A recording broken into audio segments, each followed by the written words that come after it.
Hello मेरे प्यारे दोस्तों। यह कहानी मन्नत एक अधूरी ख्वाहिश भाग 44 है। उम्मीद करती हूँ कि आप सभी को मेरी कहानियाँ पसंद आ रही होगी। चलिए हम इस कहानी में आगे बढ़ते हैं। शेखावत मेंशन। केशव जी के कमरे में इस वक्त एक सुकून भरी खामोशी पसरी हुई थी। मन्नत उनकी कुर्सी के पास बैठी थी और पास वाली चेयर पर पंखुरी बैठी थी, जो दादाजी के लिए बड़े प्यार से सेब काट रही थी। मन्नत उनकी फेवरेट किताब पढ़कर सुना रही थी।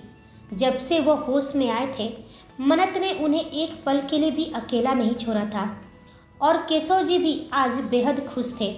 पढ़ते हुए मन्नत की आवाज़ में एक अलग ही अपनापन था।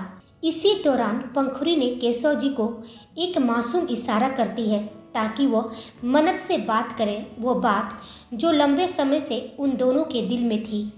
असल में केशव जी और पंखुरी दोनों चाहते थे कि मन्नत यहीं रुक जाए और इस बार उन्हें उसे रोकने का एक सही मौका मिला था। केशव जी कुछ बोलने ही वाले थे, तभी कमरे का दरवाज़ा खुला। कियारा हाथ में एक ट्रे लिए अंदर आई। उसके हाथों में दादाजी के लिए जूस का गिलास था। उसे इस हाल में देखकर मन्नत और पंखुरी दोनों पल भर के लिए हैरान रह गई। कियारा कभी अपने मन से ऐसा काम नहीं करती थी और पहली बार वो दादाजी के लिए खुद जूस लेकर आई थी, लेकिन उन दोनों ने कुछ नहीं कहा। केशव जी मुस्कुराए और बोले, कियारा बेटा, आपने क्यों दिक्कत की? किसी से कह देती, वो लेकर आते। कियारा मीठी आवाज़ में बोली, दादू कैसी बातें कर रहे हैं? मैं आपकी पोती हूँ, क्या आपके लिए इतना भी नहीं कर सकती? चलिए प्लीज़ जूस पी लीजिए। और हाँ, आपको मालूम है, यह जूस मैंने अपने हाथों से निकाला है। वह उनके सामने खड़ी हो गई, जैसे इंतजार कर रही हो कि वह गिलास उठा ले। कियारा ने मुस्कुराते हुए एक बार फिर कहा, जब तक आप जूस नहीं पिएंगे मैं यहाँ से नहीं जाऊँगी। केशव जी मुस्कुराते हुए बोले, ठीक है बेटा, हम जूस पी लेते हैं। वो धीरे से उठकर कियारा के लाए हुए जूस का गिलास उठाते हैं और एक ही सांस में जूस पी जाते हैं। कियारा ने वही मीठी मुस्कान चेहरे पर सजाए गिलास वापस ट्रे में रखा और बोली, अगर आपको किसी भी चीज़ की ज़रूरत हो दादू तो मुझे ज़रूर बताइएगा। मुझे सच में आपकी सेवा करके बहुत अच्छा लगेगा। वह ट्रे उठाकर मुड़ती है और कमरे से बाहर जाने के लिए दरवाजे तक पहुंची रही थी कि केशव जी की आवाज़ पीछे से गूंजी, मनु बेटा, हमें आपसे कुछ बात करनी है। कियारा के कदम वहीं थम गए। वह रुकी लेकिन पीछे नहीं मुड़ी। केशव जी अपनी नज़रों में अपार ममता लिए प्यार से मन्नत के सिर पर हाथ फेरते हुए बोले। उनकी आवाज़ कोमल, धीमी लेकिन भावुक से भरी हुई थी। मन्नू, हमारी बच्ची, हम जानते हैं कि आप हमारी बहुत परवाह करती हैं, हमारी बहुत चिंता करती हैं और आप यह भी जानती हैं कि हम आपसे बहुत ही प्यार करते हैं। उनकी आवाज़ और भी कोमल हो गई थी। लेकिन आज अगर हम आपसे कुछ मांगे तो क्या आप बिना किसी झिझक के, बिना किसी परेशानी के हमें वह देंगी? दरअसल केशव जी मन्नत को जब भी लौटने को कहते, वह हर बार प्यार से मना कर देती और फिर वो भी ज़बरदस्ती नहीं करते। लेकिन इस बार वह उसे मना करने की वजह नहीं देना चाहते थे। यह सुनते ही मन्नत के चेहरे पर एक हल्की मासूम मुस्कान खिल गई। वो केशव जी की आंखों में देखती है, जिनमें सिर्फ उसके लिए प्यार था। मन्नत तुरंत आंखों में गहरा प्यार और समर्पण में बोली, ये भी कोई पूछने वाली बात है दादू? आप मेरी पूरी दुनिया हैं। आपके लिए तो मैं अपनी जान भी दे सकती हूँ। वह उत्सुकता से उनके हाथ को कसकर पकड़ते हुए फिर बोली, बोलिए, मैं ऐसा क्या करूं कि आप पहले की तरह स्वस्थ हो जाए? बोलिए दादू, बस एक बार कहिए। मन्नत की बातें सुनकर केशव जी की आंखों में एक अजीब सी चमक आ गई। यह चमक प्यार की भी थी और शायद एक छिपी हुई उम्मीद की भी।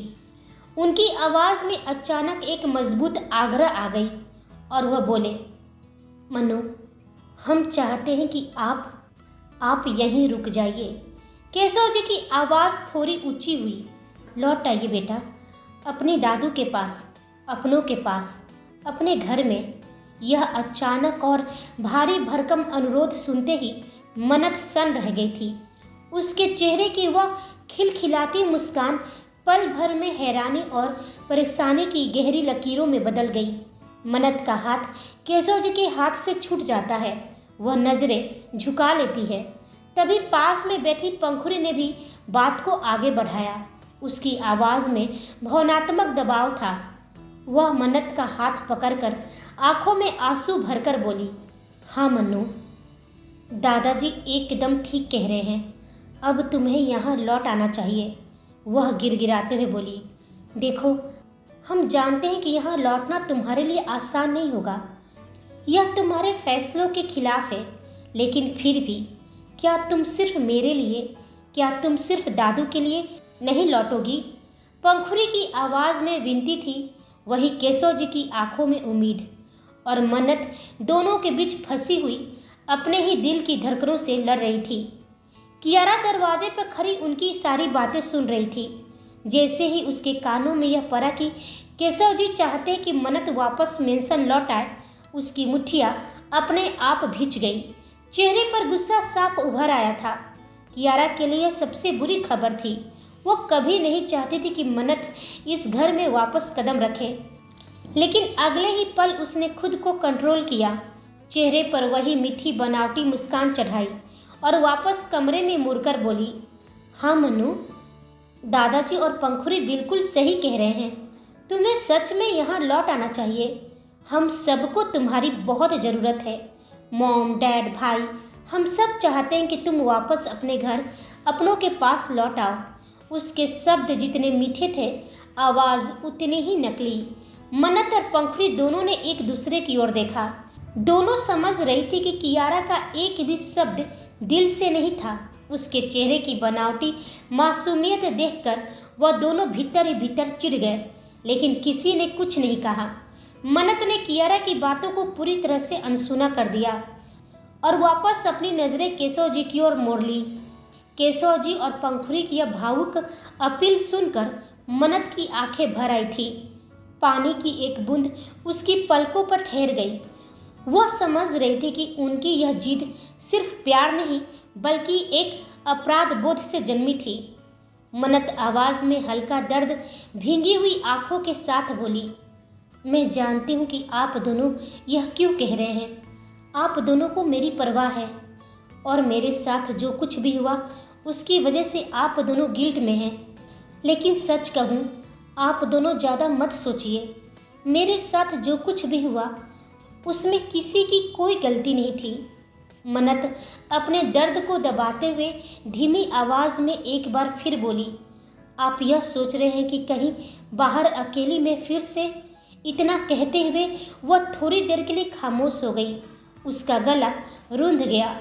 फिर उसने एक गहरी सांस ली और अपनी आवाज़ में आत्मविश्वास और स्वाभिमान भरकर बोली, मैं अब कमज़ोर नहीं हूँ दादू कि आपको मेरी इस तरह परवाह करना पड़े। इन महीनों में आपकी मन्नू बहुत स्ट्रांग हो गई है, बहुत ही स्ट्रांग। यह सुनकर केशव जी के चेहरे पर वास्तविक मुस्कान खिलती है। उन्हें अपने पोती पर गर्व होता है। वो बड़े प्यार भरी मुस्कान के साथ बोले, हम जानते हैं बेटा, हम जानते हैं कि आप बहुत स्ट्रांग हैं और आपको किसी की ज़रूरत नहीं है, लेकिन हम इसलिए नहीं कह रहे हैं कि हमें आप पर भरोसा नहीं है। उनकी आवाज़ में गहरा दुख था। सच में हमें आपकी परवाह रहती है, बहुत परवाह रहती है। वह मन्नत के हाथों को सहलाते हैं और फिर गिड़गिड़ाते हुए बोले, लौट आइए अपने घर। और अभी आपने कहा था ना कि हम जो मांगेंगे आप देंगी, तो प्लीज़, तो यह बात अपने दादू का मान लीजिए। मन्नत ने उनके चेहरे पर आए उस दर्द और प्यार को देखा। वह अब और इनकार नहीं कर सकी।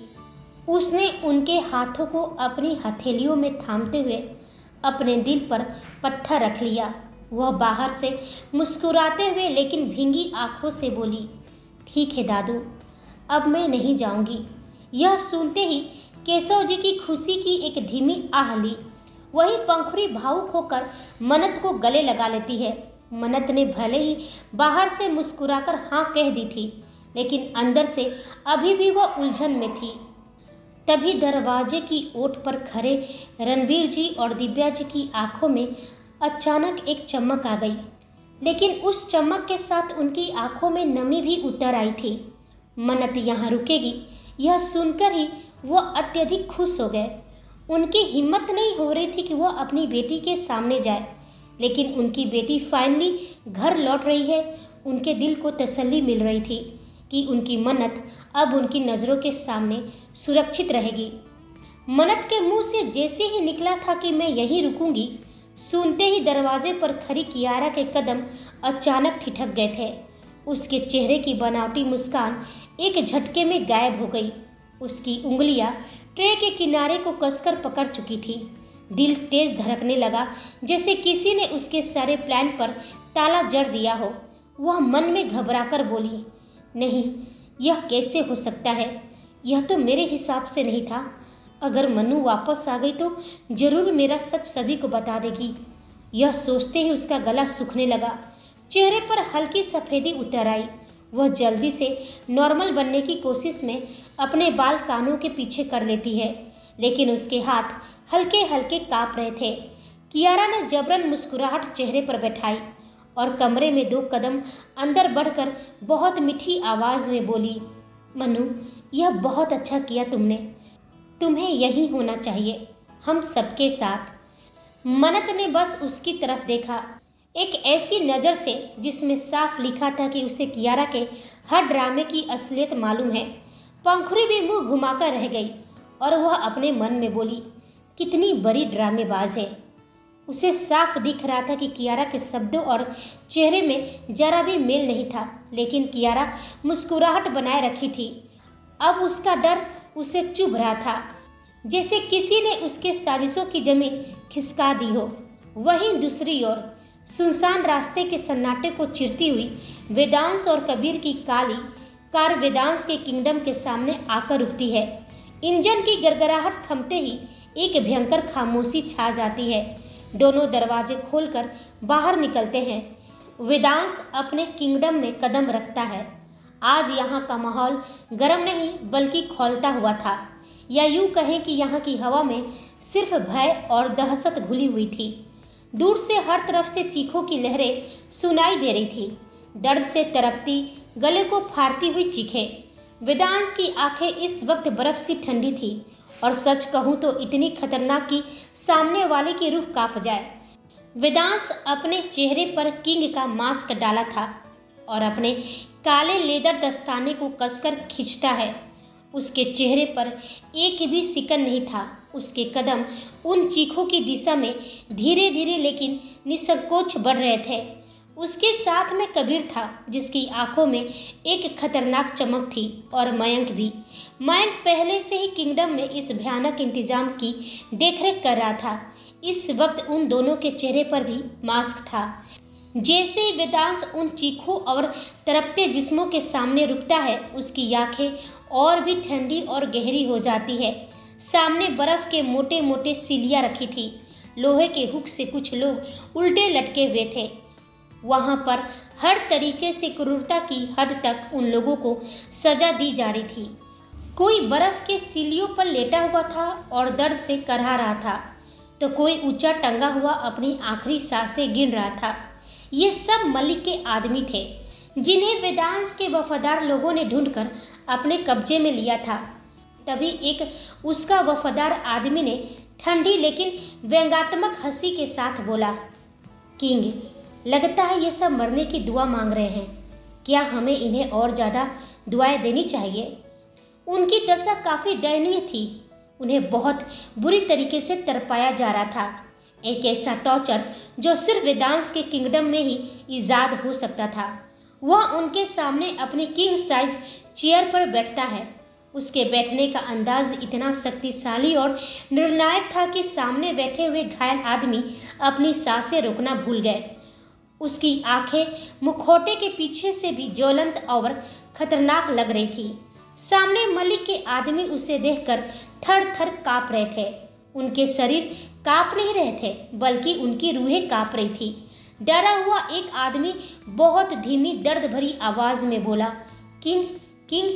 वह मुश्किल से फुसफुसाता है, उन्होंने बस किंग का नाम सुना था, किस्से सुने थे मौत और बर्बादी के, और आज उनके सामने साक्षात मौत अपनी कुर्सी पर विराजमान थी। यह सोचकर ही उनके होश उड़ रहे थे। उनके शरीर का हर घाव दर्द से ज़्यादा डर महसूस कर रहा था।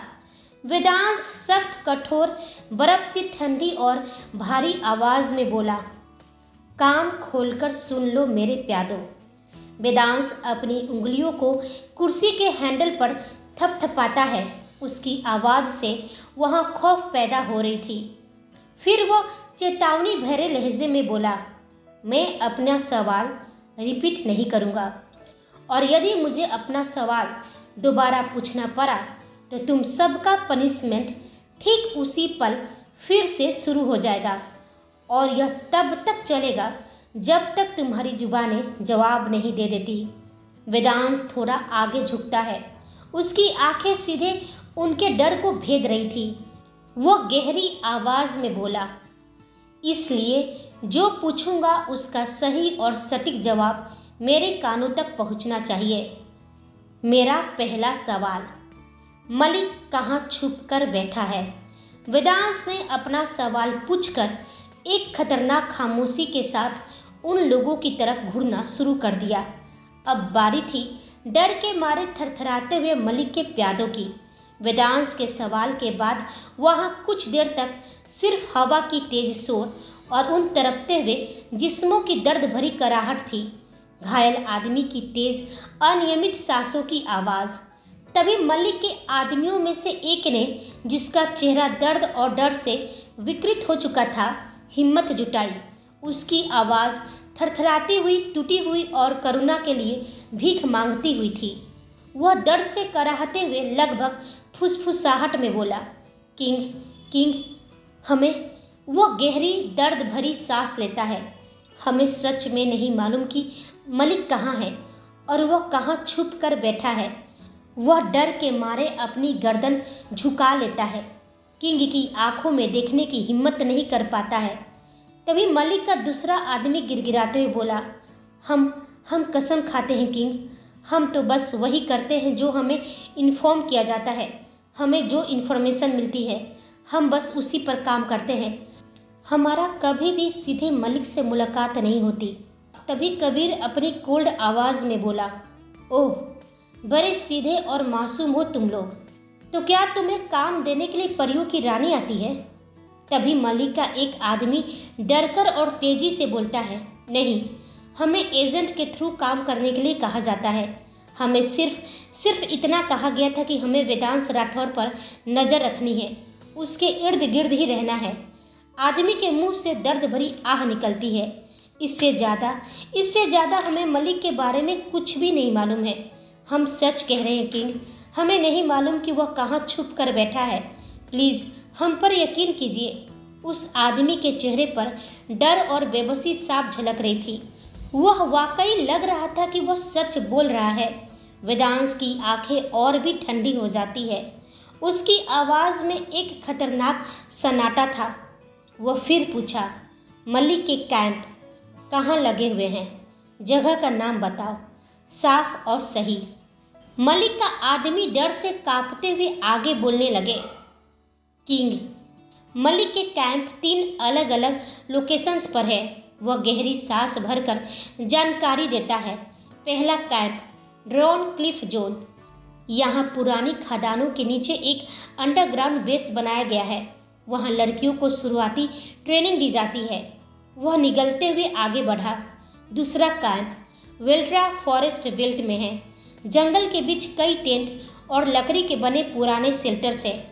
यही फिजिकल ट्रेनिंग, हथियारों की ट्रेनिंग और माफिया नेटवर्क की बेसिक जानकारी दी जाती है। उसका शरीर डर से कांप रहा था।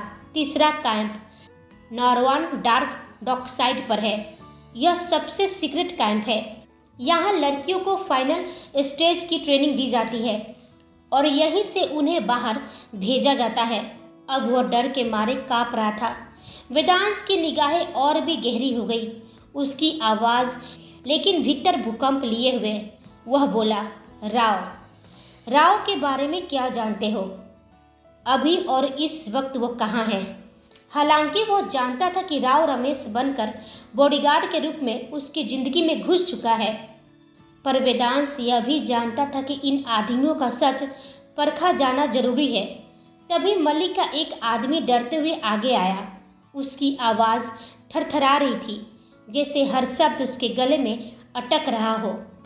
वह बोला, किंग। राव मलिक का सबसे वफादार आदमी है, मलिक का लेफ्ट हैंड। मलिक उसे अपनी जान से भी ज़्यादा मानता है। थोड़ा झुककर लगभग फुसफुसाहट में कहता है, मलिक ने उसे बचपन से पाला है, उसने सिखाया और उसी ने बनाया। वो सिर्फ बॉडीगार्ड नहीं, मलिक की परछाई है। मलिक जितना कहता है वो करता नहीं, बल्कि राव जितना कहता है मलिक उतना ही सुनता है। वेदांश की आंखें उस पर और भी गहरी हो गई। जितने भी गर्ल्स कैंप चल रहे हैं उनका असली इंचार्ज मलिक नहीं, राव है। सारा नेटवर्क उसी के हाथ में है और हम सब उसी के आदेश पर काम करते हैं। वह हिम्मत करके थोड़ा और आगे बोला, और किंग, राव वो सिर्फ मलिक के लिए काम नहीं करता, उसके कुछ काम ऐसे हैं जो मलिक को भी नहीं पता चलते। उसकी सांसें तेज हो गई, जैसे उसने मौत को बुला लिया हो। और हाँ, उन बातों की खबर मलिक तक पहुंचा भी नहीं सकते। राव चाह ले तो एक ही रात में हम सबके गले काट कर गायब करवा सकता है।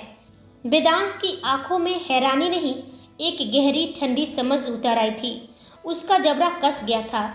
वह अपने किंग साइज चेयर से एक झटके में उठ गया। उसके कदम धीरे धीरे आसपास घूमने लगे। उसकी धीमी चाल में भयानक क्रूरता छिपी थी। वह चलते हुए आवाज में अंतिम और सबसे ठंडा वार किया, आखिरी सवाल, मलिक का वेदांश राठौर से क्या कनेक्शन है? आखिर वह वेदांश राठौर की इन्फॉर्मेशन क्यों निकालना चाहता है? वेदांश का यह सवाल पूछते ही वहां सन्नाटा पसर गया। सभी खामोश हो गए। उनके डर से हाथ पैर सिहरने लगे थे। वे सभी जानते थे कि वेदांश अपनी बात रिपीट नहीं करेगा, और यदि उसने किया तो उनकी पनिशमेंट फिर से स्टार्ट हो जाएगी। वह आदमी जो उन सब का हेड था अब और सहन नहीं कर सका। वो कांपता हुआ किंग की तरफ उसके पैरों पर गिरते हुए आगे बढ़ा। दर्द और डर से चीखते हुए बोला, किंग, हमें माफ़ कर दीजिए। तभी वेदांश की आवाज़ गूंजी, माफ़ी तो किंग के डिक्शनरी में नहीं है, इसलिए जल्दी अपना मुंह खोलो। उस आदमी ने अंतिम बार अपने होश संभाले और एक ही सांस में वो सच उगल दिया जो सबसे ज़्यादा खतरनाक था। वो आंखें बंद करके तेजी से लगभग कांपते हुए बोला, किंग, मलिक को शक नहीं है, बल्कि यकीन है कि वेदांश राठौर, यानी कि आप ही वेदांश राठौर है और वेदांश राठौर ही किंग है। उसने यह बात बहुत जल्दी में ख़त्म की थी, लेकिन उसका चेहरा पूरी तरह से पीला पड़ चुका था, जैसे अगले ही पल उसकी मौत उसके सीने से आत्मा निकाल कर ले जाएगी। वहीं दूसरी ओर हॉस्पिटल में राव अभी भी आयुष को अपनी बातों में उलझाए हुए था। उसकी आवाज़ शांत थी, लेकिन शब्दों में दबाव साफ झलक रहा था। आयुष, हमारे पास समय बहुत कम है, जल्दी बताओ क्या फैसला लिया है? राव की लगातार बातों से आयुष का दिमाग लगभग सुन्न हो चुका था।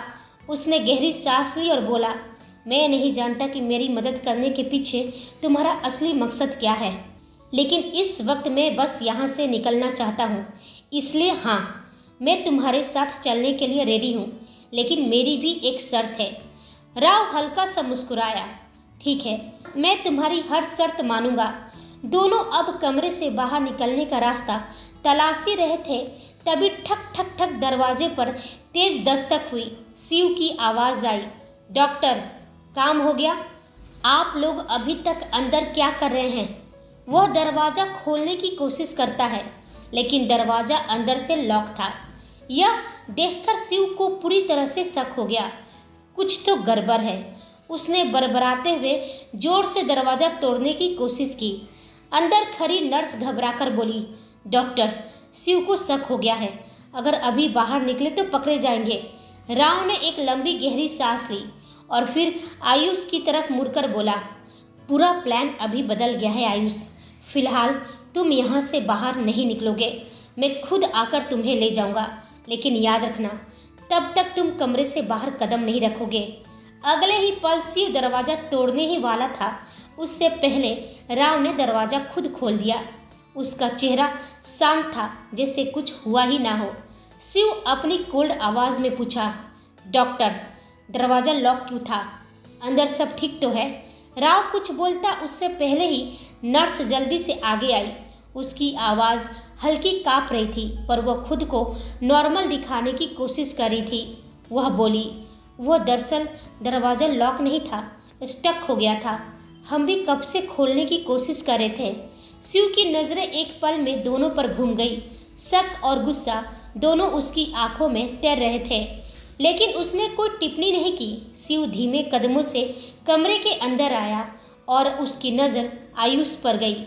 आयुष ने खुद को नॉर्मल दिखाते हुए सिर से इशारा किया, जैसे सब वाकई ठीक है। वह बोला, हाँ सही कह रहे हैं, ये दोनों काफ़ी देर से दरवाज़ा खोलने की कोशिश कर रहे थे। शिव की आंखें कुछ पल उसके चेहरे पर टिकी रही, जैसे वह झूठ पकड़ने की कोशिश कर रहा हो। ऐसा था तो आपने मुझे आवाज़ क्यों नहीं दी? इमरजेंसी बेल भी तो है, कॉल कर सकते थे। उसके सवाल के साथ ही नर्स और राव दोनों के चेहरे पर एक पल को हल्की सिकन उभरी, जैसे किसी ने उनके नकाब को खरोच दिया हो। लेकिन अगले ही सेकेंड दोनों ने खुद को संभाल लिया। राव ने अपनी प्रोफेशनल ठंडी आवाज़ में जवाब दिया, मिस्टर शिव, आप इतना इंट्रोगेशन क्यों कर रहे हैं? आपको हम पर शक है क्या?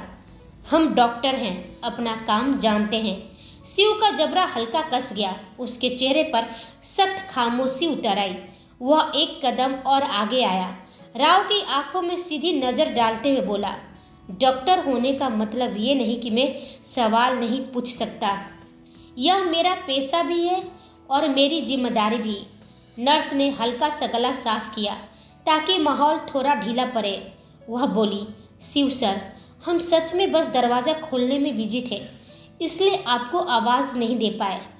शिव ने एक लंबी सांस ली, लेकिन उसकी नज़रें अभी भी राव पर ही टिकी थी। शक पूरी तरह से गया नहीं था।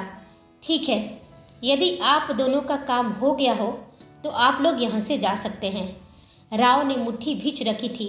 उसे इस वक्त शिव पर तेज गुस्सा आ रहा था। उसका प्लान फेल हो गया था, लेकिन वह एक नज़र आयुष को देखा और फिर बाहर निकल गया। उसके जाते ही शिव के चेहरे पर रहस्यमयी मुस्कान फैल गई। वहीं यह सुनते ही वेदांश के चेहरे पर ठंडी और खतरनाक हंसी तैर गई कि मलिक को उस पर यकीन है कि वही किंग है। वह जोर जोर से हंसने लगा। हंसी ऐसी कि जैसे किसी इंसान की नहीं बल्कि किसी राक्षस की हो। मलिक के आदमी उस हंसी को सुनते ही थर थर कांपने लगे। उन्हें मौत से डर नहीं था, क्योंकि उनकी मौत तो तय थी। डर था तो उस सज़ा से, उस दर्द से जो उन्हें मरने से पहले दी जानी थी। और अब वेदांश की वो दहला देने वाली हंसी सुनकर उनकी हालत और भी बदतर हो चुकी थी। वेदांश अचानक रुका और एक नज़र उन पर डाली, फिर बिना एक शब्द बोले वहाँ से बाहर निकल गया। बाहर आते ही उसकी आवाज़ बर्फ़ की तरह ठंडी थी। वह बोला, मयंक, जिन जिन लोकेशन पर मलिक के कैंप लगे हैं सारे के सारे डिस्ट्रॉय कर दो। वहाँ जितनी भी लड़कियाँ हैं उन्हें तुरंत बाहर निकालो। मयंक ने उसकी बात ध्यान से सुनी और वेदांश आगे बोला, और हाँ, हमारे जितने भी ट्रेंड खास आदमी हैं उन्हें पूरे माफिया वर्ल्ड में फैला दो। जो लड़कियां एजेंट बनकर अंदर घुसी है उन्हें भी सुरक्षित निकालो। उसकी आंखों में खून उतर आया था। मलिक सिर्फ ब्लैक बुक नहीं चाहता, उसके दिमाग में इससे भी ज़्यादा खतरनाक इरादे चल रहे हैं, और यह बात राव जानता है। अब हमें राव को खुली छूट देनी होगी ताकि वो सामने से वार करे। तभी कबीर ने चौंक कर उसकी तरफ देखा। इसके लिए उसे छूट देने की क्या ज़रूरत है वेद? वो हमारे सामने है, तुम्हारा बॉडीगार्ड है। हम चाहे तो 1 मिनट में उसे पकड़ लेंगे। वेदांश के चेहरे पर हंसमयी मुस्कान फैल गई। पकड़ना मकसद होता तो कब का पकड़ चुका होता कबीर। मकसद कुछ और है। उसकी आवाज़ धीमी हुई, पर जहर घुला हुआ था। पता नहीं क्यों कबीर, मेरी अंतरात्मा चीख चीख कर कहती है, और राव के दिमाग में कुछ और ही खेल चल रहा है। कबीर और मयंक एक पल को सुन रह गए। वेदांश ने एक लंबी सांस ली। दोनों के प्लान को जानने के लिए दोनों को अलग अलग तरीके से हैंडल करना होगा, इसलिए अब इन्हें पकड़ने से ज़्यादा इनके इरादे को समझना जरूरी है। कमरे का माहौल जैसे बर्फ बन गया। मयंक ने भव्य सिकोड़कर पूछा, लेकिन वेद, सोचने वाली बात यह है कि मलिक को तुम पर इतना पूरा शक क्यों है? उसे कैसे यकीन हुआ कि तुम ही किंग हो? ये इन्फॉर्मेशन उसके पास पहुंची कैसे? कुछ तो है जो हमसे मिस हो रहा है, हमारी आंखों के सामने है पर समझ नहीं पा रहे हैं। वहाँ एक भारी सन्नाटा उतर गया। वेदांश का चेहरा अचानक गंभीर हो गया। वह एक पल को रुका, जैसे दिमाग में तेजी से कुछ जोड़ रहा हो। उसके आंखों के सामने एक एक दृश्य नाच रहे थे। कैसे उसे माफिया मीटिंग में पहुंचने से मलिक रोकने की कोशिश किया, कैसे उसने कैलिफोर्निया में अपने एजेंट भेजे थे, कैसे वह माफिया मीटिंग में उसे प्रोवोक कर रहा था। सोचते हुए वेदांश धीमी और गहरी आवाज में बोला, एग्जैक्टली, यही बात मुझे भी खटक रही है। जब वो माफिया मीटिंग में मुझसे मिला था तब उसने अधिराज राठौर का नाम लिया था और उसके साथ ब्लैक बुक का। उसकी आंखें सिकुड़ गई। तब मुझे लगा था कि उसका मकसद सिर्फ ब्लैक बुक तक पहुंचना है और मेरे करीब आने की वजह बस वही बुक है। उसने खुद को मिस्टर अधिराज राठौर का दोस्त बताया और मुझे उस वक्त शक हुआ था, लेकिन मैं ये नहीं जानता था कि मैं किंग हूँ। उसे मालूम है, यानी कि उसे यह शक बहुत पहले से ही था। वो धीरे से हंसा, एक कड़वी हंसी। अब समझ में आ गया है मयंक, वह मुझे किंग साबित करना चाहता है ताकि मैं दुनिया के सामने बेनकाब हो जाऊं और फिर मजबूरी में ब्लैक बुक उसे सौंप दूं ताकि वह माफिया वर्ल्ड का अगला किंग बन सके। मयंक और कबीर दोनों स्तब्ध खड़े थे। वेदांश की आवाज़ और भी ठंडी हो गई। लेकिन इन सब के बीच एक बड़ा लूप है, एक ऐसा सवाल जिसका जवाब किसी के पास अभी नहीं है। वह गहरी सांस लेकर बोला, आखिर उसे मुझ पर शक हुआ कैसे? उसने नीचे देखते हुए धीमे से कहा, मुझे अपने लोगों पर पूरा भरोसा है। उनकी जान चली जाएगी पर वो मेरे खिलाफ नहीं जाएंगे, मुझसे गद्दारी नहीं करेंगे। यानी इन्फॉर्मेशन कहीं और से गई है। कबीर ने पूछा, मतलब? वेदांश की जबड़े की मांसपेशियां कस गई। मतलब कोई ऐसा है जो हम सबकी नज़रों से बचकर मलिक को मेरे बारे में बता रहा है। उसकी आवाज़ अचानक भारी हो गई और इसी शक को यकीन में बदलने के लिए राव मेरा बॉडीगार्ड बनकर आया है। मेरी हर कमजोरी तलाशने, हर डर पकड़ने, हर अहम रिश्ता भांपने के लिए। वह एक पल रुका, तभी कबीर बोला, कहीं ऐसा तो नहीं कि ये सारे लिंक आलिया से जुड़े हो और इसलिए वह तुम तक पहुंचना चाह रही थी? कबीर ने जैसे ही कहा, वेदांश और मयंक का चेहरा गंभीर हो गया। मयंक अपना सिर हाँ में हिलाते बोला, सही कह रहे हो कबीर, इन सब की कड़ी कहीं ना कहीं आलिया से जुड़ी हुई है। यानी कि मनु हमें बता सकती है, क्योंकि आखिरी बार आलिया के साथ मनु ही थी। वेदांश एक पल को अपनी आंखें बंद करता है, लेकिन जैसे ही वो अपनी आंखें खोलता है उसकी आंखें लाल थी। वह अपनी कोल्ड आवाज़ में बोला, नहीं मिस मन्नत को हम इन सब में इन्वॉल्व नहीं कर सकते।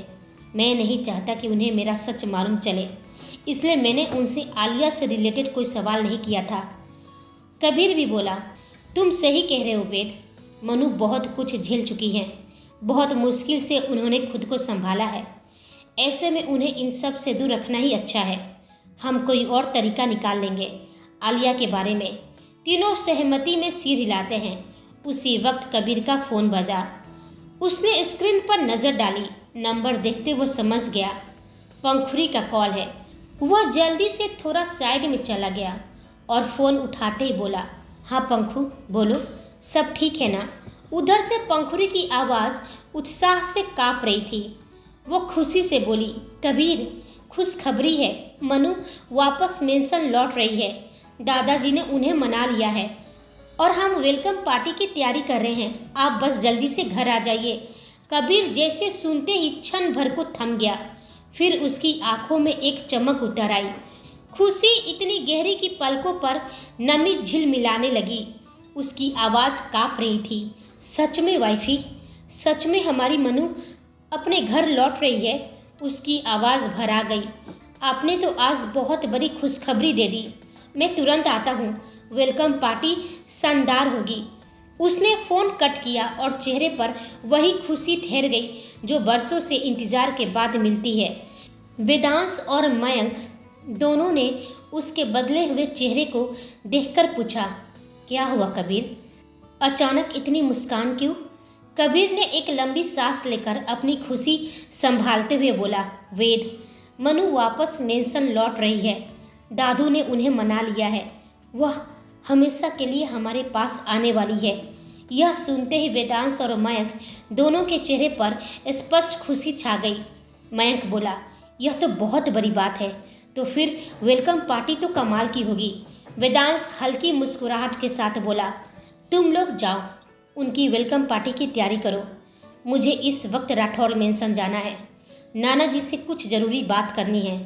ऐसे भी घर गए हुए बहुत दिन हो गए हैं। मॉम दुखी के साथ साथ नाराज़ होंगी। बहुत दिन हो गए हैं तो वो पक्का परेशान भी होंगी। बाकी मिस मन्नत की वेलकम पार्टी में मिलते हैं। वहीं से खावत मेंशन। मन्नत कोमलता से लेकिन दृढ़ता के साथ बोली, दादू बस अब आप आराम कीजिए। डॉक्टर ने ज़्यादा बात करने से मना किया है। केशव जी के माथे पर वो हल्के से चुमती है। मैं यहीं रुक रही हूँ। अब मैं बस फ्लैट जाकर अपना लगेज लेकर आती हूँ। तभी पंखुड़ी ने कहा, मैं भी साथ में चलती हूँ, जल्दी ही हो जाएगा। यह सुनकर केशव जी के चेहरे पर गहरे सुकून और खुशी की एक चमकदार मुस्कान खिल गई। उन्होंने शांति से आंखें बंद करके मन्नत को मन ही मन आशीर्वाद दिया। मन्नत जैसे ही कमरे से बाहर निकली, गैलरी के मुहाने पर खड़े रणवीर जी और दिव्या जी सिर झुकाए उसके सामने थे। उनके चेहरे पर अपराध बोध, उम्मीद और डर का मिश्रण था। मन्नत ने उनकी तरफ एक नज़र भी नहीं डाली। वह उन्हें पूरी तरह से अनदेखा करके आगे बढ़ने लगी। तभी दिव्या जी की कांपती हुई आवाज़ निकली। उनकी आवाज़ में दर्द और बेचैनी थी। मनु बेटा, क्या आप हमें? अभी बस वो इतना ही बोल पाई थी कि उनका गला रूंध गया। मन्नत को जैसे ही बिजली का झटका लगा हो, वह तुरंत रुक गई। उसने घूमकर दिव्या जी और राजवीर जी को घूरा। उसकी आंखें बर्फ सी ठंडी थी। वह अपनी कोल्ड आवाज़ में बोली, ध्यान से सुन लीजिए आप दोनों, मैं यहाँ रुक रही हूँ। इसका यह मतलब बिल्कुल नहीं है कि मैं किसी को माफ़ कर दूंगी। मन्नत की आंखों में नफरत थी। मेरा जैसे पहले से ही आप लोगों के साथ कोई रिश्ता नहीं था, वैसा रिश्ता आगे भी नहीं होगा। इसलिए प्लीज़ मेरे सामने यह अच्छा बनने का ढोंग मत कीजिएगा और ना ही मुझसे बात करने की कोशिश कीजिएगा, वरना दादू को दिया वचन भी मैं तोड़ सकती हूँ। मन्नत की इस अंतिम कठोर धमकी ने रणवीर जी और दिव्या जी को पत्थर का बना दिया। वो खामोश हो गए। उनकी आंखें पूरी तरह से भर गई थी। उनका दिल छलनी छलनी हो रहा था। हालांकि वो समझते थे मन्नत का गुस्सा, उसकी नफरत सब, लेकिन उनके दिल में एक उम्मीद अभी भी थी कि शायद मन्नत उन्हें माफ़ कर देगी। लेकिन आज मन्नत के इन कड़े शब्दों ने वह उम्मीद भी हमेशा के लिए खत्म कर दी थी। मन्नत ने अपने माता पिता को पूरी तरह से खामोश कर दिया था। वो नफरत की उस दीवार को और भी ऊंचा बनाकर अपने लगेज लाने के लिए जाने लगी। तभी कियारा की कठोर और ताना कसती हुई आवाज़ गलियारे में गूंज उठी। वो जोर से लगभग मन्नत पर इल्जाम लगाते हुए बोली, यह क्या बात हुई मनु? यह क्या तरीका है मॉम डैड से बात करने का? यह सुनते ही मन्नत का शरीर तिनके की तरह अकड़ गया। उसने कसकर अपनी आंखें भींच ली। उसके अंदर का गुस्सा उबल रहा था, लेकिन वह खुद को सच में कंट्रोल करना चाह रही थी, क्योंकि वह इन सब से बिल्कुल भी बहस नहीं करना चाहती थी। दिव्या जी वहीं फुट फुट कर रोने लगी थी। रणवीर जी उन्हें थामने की बेकार कोशिश कर रहे थे। मन्नत ने गहरी सांस ली, उस आवाज़ को अनदेखा किया और फिर से अपने कदम दरवाजे की ओर मोड़ ही रही थी। तभी कियारा एक बार फिर व्यंग और चुनौती में बोली, सच में मनु, तुम इतनी बेरहम कैसे हो गई हो? कियारा की आंखों में घृणा थी, लेकिन उसकी आवाज़ में मिठास भरी हुई थी। माना कि मॉम डैड ने गलती की है, हम सबसे गलती हुई है, अनजाने में हुई है। क्या तुम हमें माफ़ नहीं कर सकती हो? कियारा की आवाज़ में एक अजीब सी चोट थी। मन्नत का गुस्सा अब सिर उठा रहा था। यह कैसा तुम्हारा फैसला है मनु? तुमने वेद को माफ़ कर दिया, उनकी 1000 गलतियों के बाद भी, और वही मॉम डैड भाई मुझे या घर के बाकी लोगों को माफ़ करने में तुम्हें दिक्कत हो रही है। यह तुलना सुनते ही मन्नत के तेज कदम एकदम रुक गए। वेद का नाम और माफ़ी का सवाल सीधे उसके दिल पर लगा। उसकी आंखों में भयंकर गुस्सा उभर आया था। वह धीरे से मुड़ी। कियारा के उस घातक ताने जिसने वेद और माफ़ी की तुलना की थी, मन्नत के धैर्य की सीमा तोड़ दी। वह मुड़ी और उसके चेहरे पर इस वक्त एक क्रूर कड़वी मुस्कान थी। कियारा की आवाज़ सुनकर पंखुड़ी भी तेजी से गलियारे में आ गई। मन्नत की आंखों में आग थी, लेकिन उसकी आवाज़ शांत और जहरीली थी। उसने उसे घूरते हुए व्यंग्यात्मक मुस्कान के साथ कहा, ओहो, तुम्हें दिक्कत किस बात की है कियारा? कि मैंने वेद को माफ़ कर दिया है या कुछ और तुम्हारी प्रॉब्लम है? यह बात मन्नत ने इतनी जोर देकर इशारा करते हुए बोली कि कियारा इसका मतलब अच्छी तरह से समझ रही थी। उसके गुस्से से मुठियाँ भींच रही थी और उसके चेहरे की नसें तन गई। कियारा जानती थी कि उसे सभी के सामने अभी भी अच्छा बनने का ढोंग करना है। वह तुरंत अपनी आंखों में बनावटी आंसू भर लेती है। वह रोने का नाटक करते हुए बोली, नहीं मनु, बिल्कुल भी नहीं, कोई दिक्कत नहीं है।